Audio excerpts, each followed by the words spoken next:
Compassion international Bangladesh কর্তৃক গরিব অসহায় দুস্থ মা বোনদের জন্য ত্রাণ বিতরণ অনুষ্ঠানের আজকের অনুষ্ঠানের সম্মানিত সভাপতি মিস্টার পিয়ুষ আমার বন্ধু, এখানে ধর্মগুরু হিসেবে উপস্থিত আছেন জনাব স্বদেশ রত্ন, আছেন সাংবাদিক বন্ধু মিস্টার মহিবুর রহমান, গরমসাল স্কুল অ্যান্ড কলেজের সম্মানিত সহকারী প্রধান শিক্ষক জয়ন্ত মালাকার, এই সংগঠনের সম্মানিত কর্মকর্তা কর্মচারীবৃন্দ এবং আমাদের মা বোন অসহায় যারা এখানে আছেন সবার প্রতি অনেক অনেক ভালোবাসা।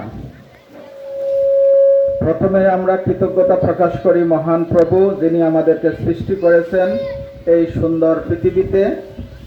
তার জন্য আমরা এই পৃথিবীতে এসেছি এবং আমরা সুন্দরভাবে বেঁচে আছি। আমরা পেপার পত্রিকায় ঘেঁটে দেখেছি প্রতি 100 বছর পর পর সৃষ্টিকর্তা আমাদেরকে পরীক্ষা করার জন্য কিছু রোগবালাই দিয়ে থাকেন। কোভিড-19 এরই একটি। এটা বিজ্ঞানীরাও স্বীকার করতেছেন যে কি জন্য এটা হচ্ছে, আমরা সেটা আমাদের জ্ঞান ধারণার বাইরে। যেভাবে হোক আমরা এর প্রতিকূল অবস্থার মধ্যে আমাদেরকে টিকে থাকতে হবে। এরই অংশ হিসাবে আজকের এই অনুষ্ঠান, এই সংগঠন আপনাদের জন্য যে ত্রাণের ব্যবস্থা করেছেন এই জন্য এই সংগঠনের প্রতি আমরা কৃতজ্ঞতা প্রকাশ করি। তারা অনেক কষ্ট করে, যারা দাতা সংস্থা তাদের কাছ থেকে টাকা পয়সা জোগাড় করে, আমরা যারা চা বাগানে আছি, আমরা যারা পাহাড় অঞ্চলে আছি, আমাদের গরিব বন্ধু যারা, তাদের জন্য তারা ত্রাণের ব্যবস্থা করেছেন। এখানে চাল, ডাল, তেল, সাবান ইত্যাদি আছে। আমরা এগুলি নিয়ে যাব, কিন্তু তাদের জন্য অন্তত আমরা যার যার ধর্ম মতে আমরা তাদের জন্য প্রার্থনা করি, তারা যেন আরো অ্যাক্টিভ হন, সচল হন, আমাদের জন্য তারা আরো কিছু নিয়ে আসেন।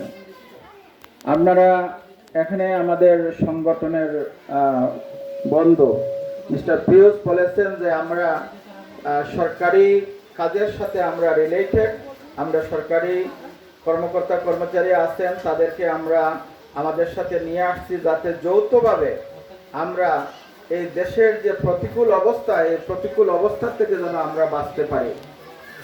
আসলে আমাদের গভর্নমেন্ট অর্গানাইজেশন বা নন গভর্নমেন্ট অর্গানাইজেশন, সরকারি বেসরকারি সংস্থা যারাই যেভাবে কাজ করি না কেন, আমরা আসলে দেশের জন্য কাজ করছি, আমরা আমাদের দেশের মানুষের জন্য কাজ করছি।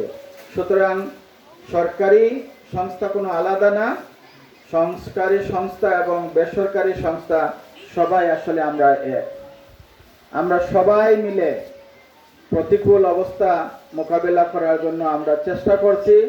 সৃষ্টিকর্তা আমাদেরকে জন্য আরো বেশি ক্ষমতা দান করেন যে আমরা আরো বেশি আমরা আমাদের গরিব ভাই বোনদেরকে সাহায্য করতে পারি। আমি এখানে দেখছি আমাদের মধ্যে অনেক সচেতনতা সৃষ্টি হয়েছে।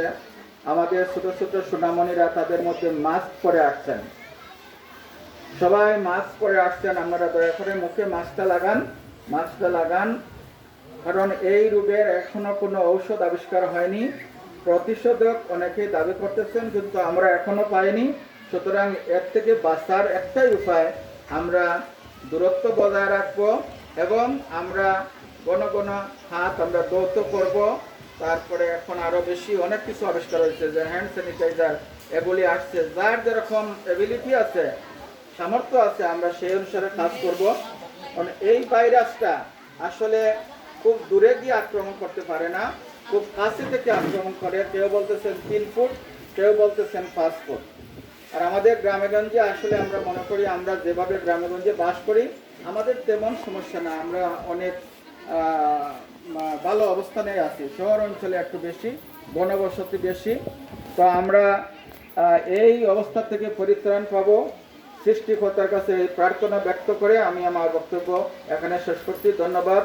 যারা আমাকে এখানে দাওয়াত দিয়েছেন তাদের প্রতি কৃতজ্ঞতা, তাদের এবিলিটি আরো বেশি বৃদ্ধি পাক এই আশাবাদ ব্যক্ত করছি। ধন্যবাদ।